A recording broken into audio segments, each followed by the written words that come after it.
Keeps on changing in every birth.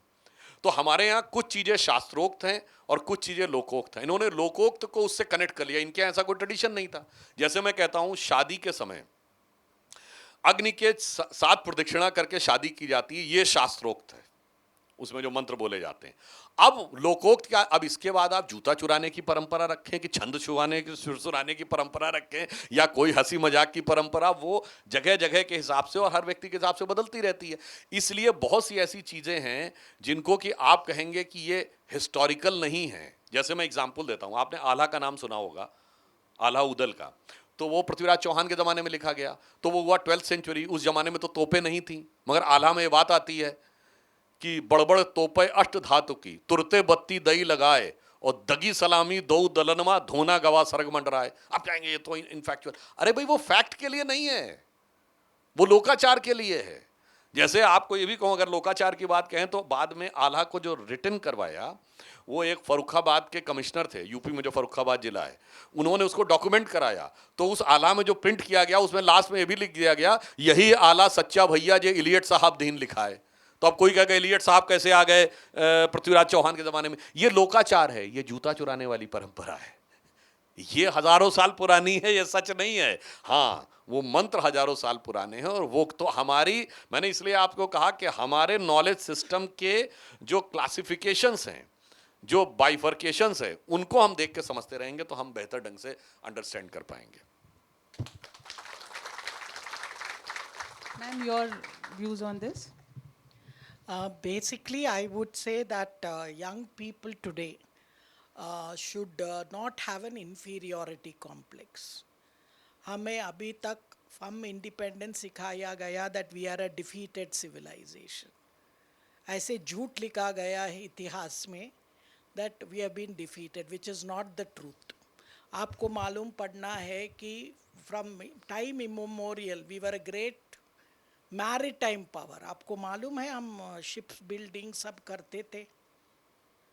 आप थोड़ा chat GPT और आर्टिफिशियल इंटेलिजेंस जोड़ दीजिए, अब इंटेलिजेंस आर्टिफिशियल हो गई, stupidity is original. So I would tell Indians please don't ape. आप पढ़ो लिखो और क्रिटिकल थिंकिंग करो। आप करेंगे मैडम क्यों बोल रहे हैं आप ऐसे?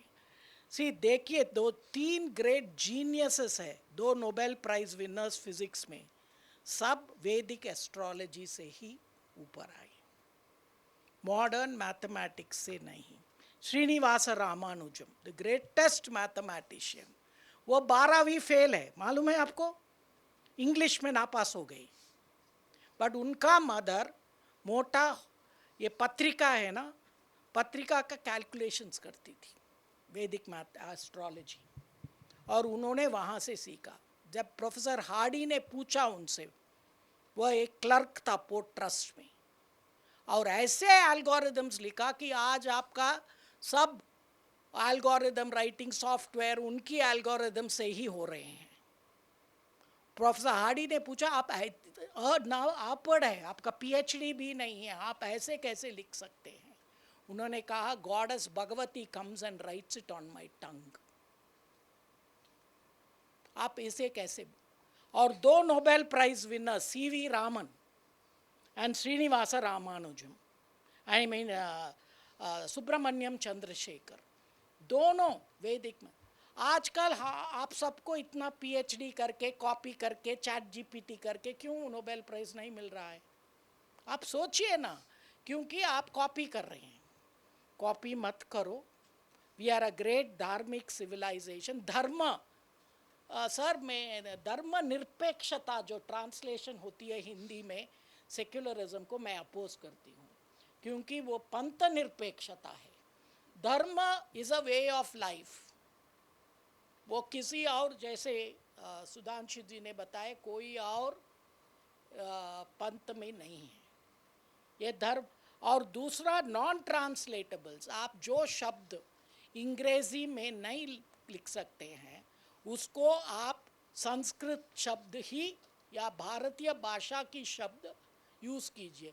द ब्रिटिश लोग ने जगन्नाथ से लिया, आप क्यों इतने शर्मिंदा होते हैं यूज़ करने के लिए? Please, because I would say आज we have become the fourth largest economy. क्या है, हम बताते थे नॉलेज इज पावर. अब पावर इज नॉलेज भी बता सकते हैं, तो वो भी हम बढ़ा रहे हैं. तो आप लोग यंगर जनरेशन, आप ओरिजिनल थिंक करना चाहिए. और इसीलिए मैं आपसे कहूँगी कि किताब पढ़ो, पढ़ो लिखो और थिंक करो.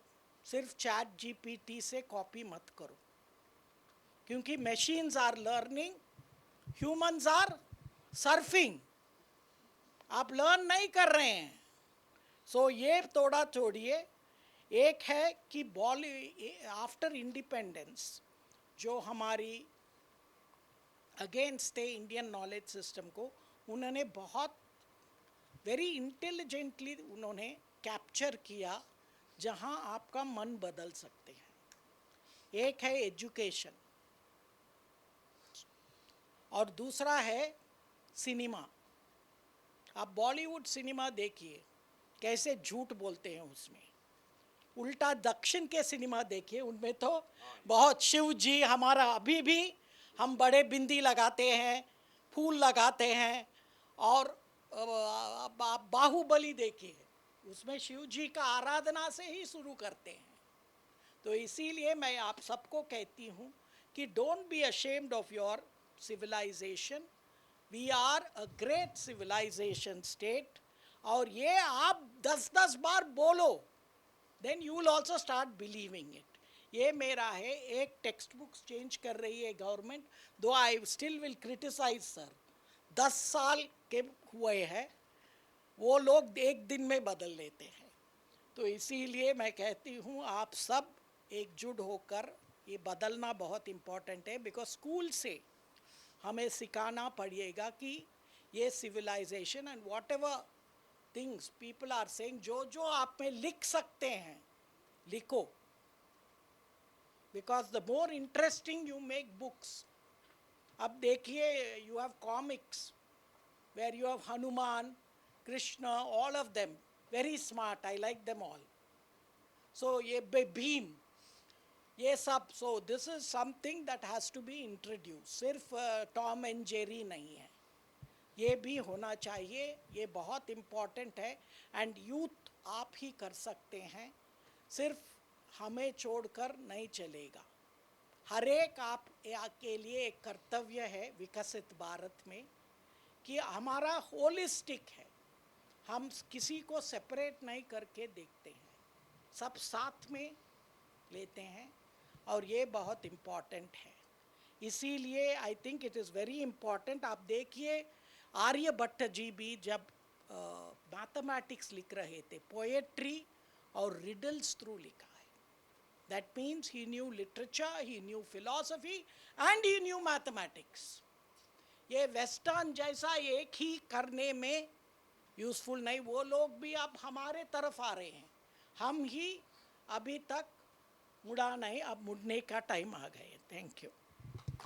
Thank you so much. जैसे सर ने बताया, आर्यन इन्वेजन की बात कर रहे थे, तो जो एक बहुत हम सभी को जो वैसे मैं एक बात आपके ऐड करना चाहूँगा. जो आपने बॉलीवुड और साउथ की फिल्मों की बात कही, आप में से हम सब ने तो हिंदी फिल्में देखी होंगी, तो जंग हो वर्ड सुना होगा, यलगार हो भी सुना होगा. यलगार इज अरेबिक वर्ड, पर किसी ने ध्यान दिया इसका शुद्ध हिंदी का वर्ड क्या होता है संस्कृत का? बाहुबली मूवी देखी हो तो उसमें वो कहता हतप्रवीरा. हतप्रवीरा, हत का मतलब मारना, वीर का मतलब वीर, और प्रवीर मतलब आगे बढ़ो. उधर से कहता हतप्रवीरा. हम लोग क्या सुनते थे हिंदी फिल्मों में? यलगार हो, मुकाबला हो. दोनों ही फारसी के शब्द हैं. उसमें कहता है हतप्रवीरा, वो कहता प्रतिघात. आप कभी गौर से सोचिए, वो कहता त्रिशूल व्यूह समारंभ, यानी अब त्रिशूल व्यूह में सेना आगे बढ़े.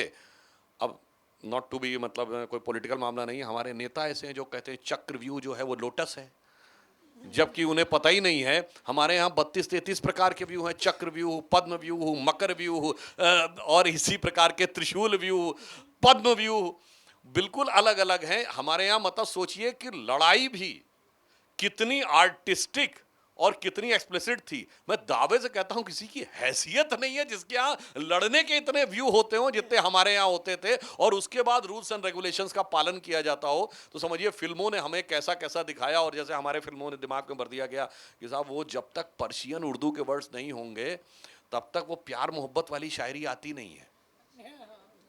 जबकि मैं कहता हूं अगर आप गौर से पढ़िए, अभिज्ञान शाकुंतलम पढ़िए कालिदास का, चतुर्थ सर्ग में शकुंतला की विदाई का दृश्य पढ़िए। मैं किसी को अपमानित नहीं करना चाहता, उसके बाद ये शेरो शायरी आपको धूल दूसरित कर्ण नजर आने लगेगी। मालविका अग्निमित्रम पढ़िए, अग्निमित्रों मालविका की प्रेम कथा पढ़िए, स्वप्न वासव दत्ता पढ़िए, वासव दत्ता और उदयन की प्रेम कथा। और जब गाने में भी एक वो होता था, मैंने सुना था एक बार वो किशोर कुमार जी से, उन्होंने कहा कि साहब वो अच्छा जो गाना है, मोहब्बत वाले गाने तो बन ही नहीं सकते हिंदी में। तब उन्होंने वो गाना बनाया था गोपाल दास नीरज जी ने, वो बादल बिजली चंदन पानी जैसा अपना प्यार, लेना होगा जन्म हमें कई कई बार। इसमें कोई उर्दू का शब्द नहीं है। कितना मधुर कितना मदिर तेरा मेरा प्यार, प्योर हिंदी के वर्ड हैं। और अभी भी अगर आपने बाजीराव मस्तानी में देखा हो तो वो गाना है ना, अलबेला सजन आयो रे, उसमें लाइन क्या है, वो मन आनंदित अंग सुगंधित, मेरो मन अति सुख पायो रे, अलबेला सजन आयो रे।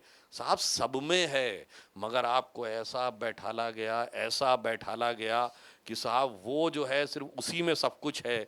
इसलिए जो आपने फिल्मों वाली बात कही, बहुत गहराई से इसको समझने की ज़रूरत है। और हमारे दिमाग में, जैसे मुगल आजम फिल्म देखी, उसमें बहुत सारी चीज़ें आर्टिस्टिकली बहुत अच्छी थी, मगर साहब सोचिए क्या दिखाया गया कि सम्राट अकबर कितना न्यायप्रिय था, जबकि कैरेक्टर ही नहीं पता कि अनारकली नाम का कोई कैरेक्टर हुआ था भी कि नहीं। और आप सोचिए कि वो अय्याशी वाली चीज को भी कितने सुंदर ढंग से पैकेज कर दिया गया। और उसके बाद जितने भी मुगल बादशाह थे, किसी की एक बीबी रही हो तो बताइए? आधा दर्जन से कम ऑफिशियल बीबियां नहीं थी, और किसी के हरम में 200 से 300 से कम औरतें नहीं थी। पर एक स्त्री के प्रति समर्पित निष्ठावान के प्रतीक बॉलीवुड ने क्या बताया, जोधा अकबर, सलीम अनारकली, शाहजहां, नूरजहां, शीरी फरहाद, लैला मजनू।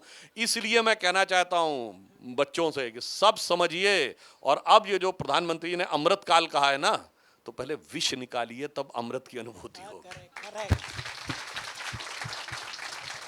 और I just want to add, Telugu is, लोग बोलते हैं दक्षिण भाषा में संस्कृत नहीं है, झूठ है। तेलुगु इज संस्कृत, वू लू ई।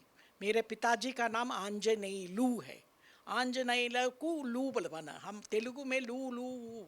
या मलयालम लीजिए, बहुत संस्कृत है, बोलते हैं अद्देह